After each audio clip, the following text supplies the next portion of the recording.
Hello everyone, here I am today expressing my thoughts the best way I am able. It's an interesting thing when one sits down and then begins to think of life generally. I like to do that self-reflection. And the stuff going through our mind each and every time that we meditate or we ponder on life, they are critical to helping us make decisions as we go on in life.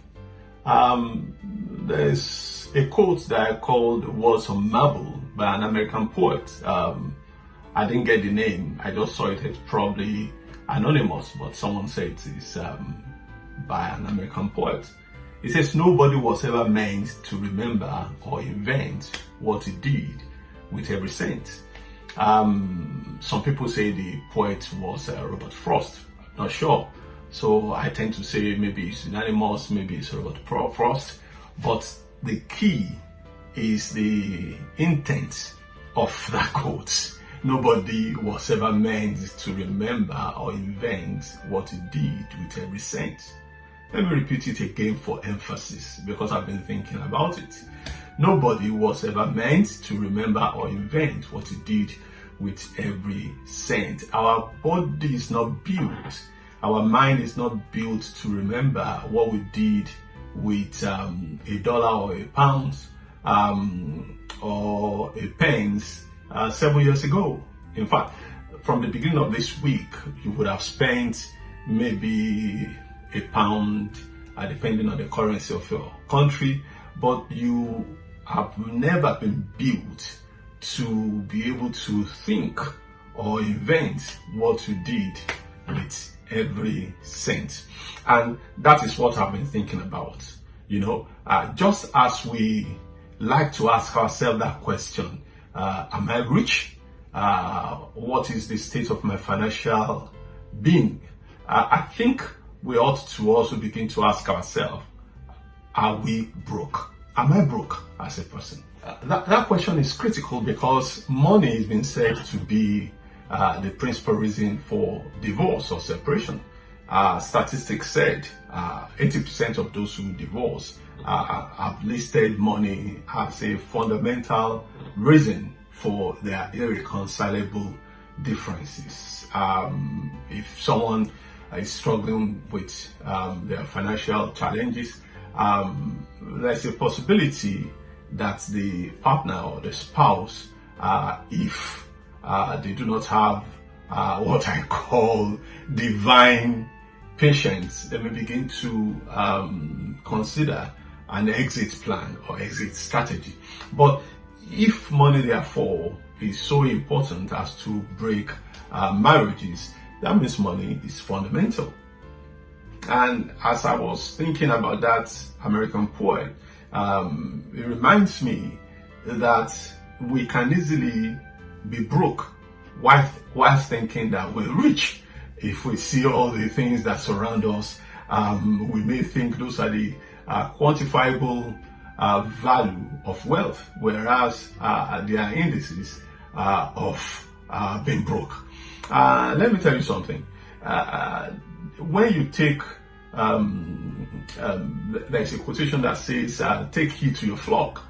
In the olden days, the way people measure their wealth is by how big or how large their farms are, or how many sheep or cattle or horses and so on and so forth they have in their farm.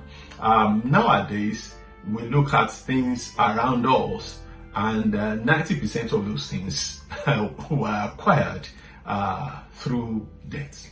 So the good book says the man that cannot look after his family is worse than an infidel. So if a man is all debt, incurred so many debts, even before marriage or during marriage, then there is a difficulty in being able to fulfill that responsibility of being able to look after your family.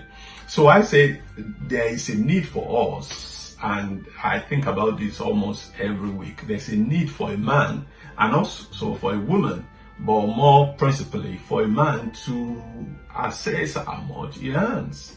How much does he spend out of his earnings? How much does he save? And how much does he invest? And to weigh it against the background of how much of the luxury things he feels he needs to acquire by debt. Now, taking on debt is the worst amount of financial etiquette that one must take on as a habit. You cannot say going for debt is a good habit. It is a bad habit. Many people say you can leverage on debt, but I would rather say that a zero debt is makes a hero out of a man. Now, we need to ask ourselves one question. How do we look at our ledger, or how do we look at our financial balance sheet? In there is clearly the evidence of whether you are really thinking about your financial affairs, or you are going into debt, or you are making more money. Someone tells me that if you find yourself in a hole, and then you stop digging. What is the point in keeping digging when you know that you are digging away your own grave? I know that is not a good thought, but I believe that we need to begin to ask questions about debt. Now, I read somewhere that 2/3 of Americans believe that they will never get out of debt.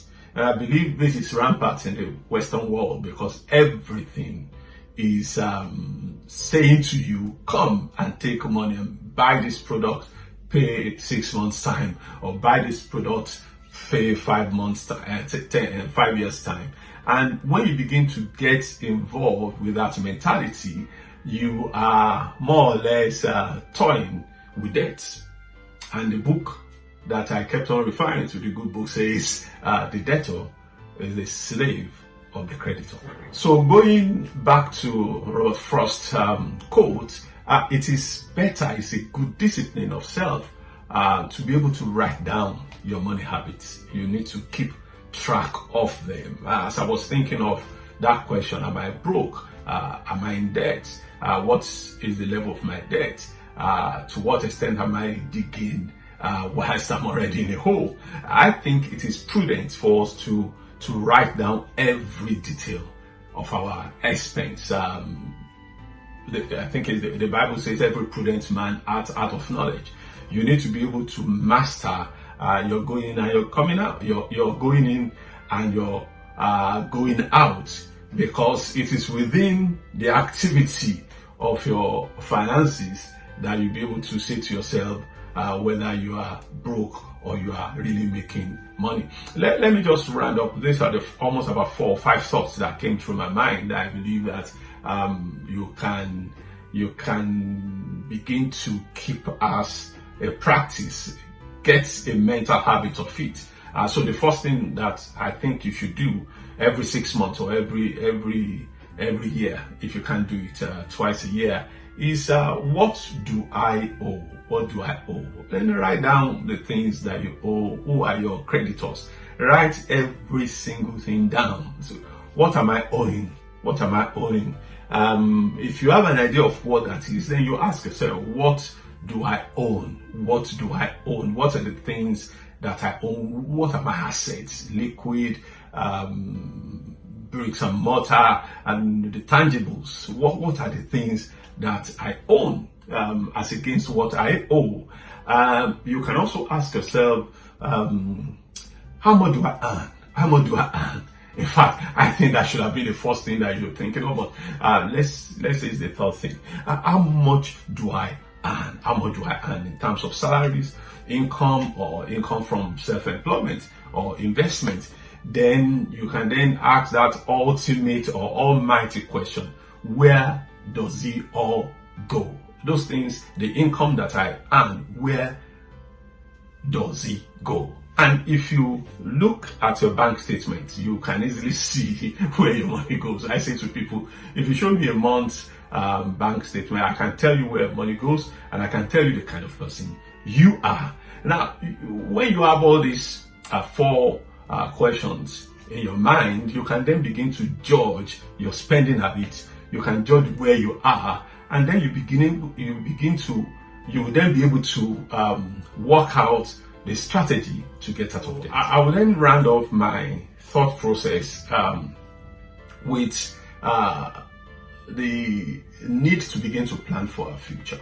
When you go through how much do I own, how much do I owe, how much do I earn, where does it all go, then you'll be able to work out within the framework of what you earn and what you spend, where do you spend your money, or what do you spend your money on, to say to yourself, shouldn't I begin to work out how to keep my short-term liabilities under control? Shouldn't I stick to regular program of savings? Shouldn't I begin to decide to own properties that gradually increase in value? Shouldn't I have stocks, shares, other investments that gradually increase in value? Because at the end of the day, having financial freedom is what you want to retire on, so that you are not going around begging anybody or being a liability to the government, because financial freedom is never determined by how much money you make, but rather than how much you spend what you make. And that is what I want to bring to your attention today. I want you to work out your necessities, your desires, and I want you to sacrifice your immediate gratification for a future blessing. Have a wonderful day today, and take care.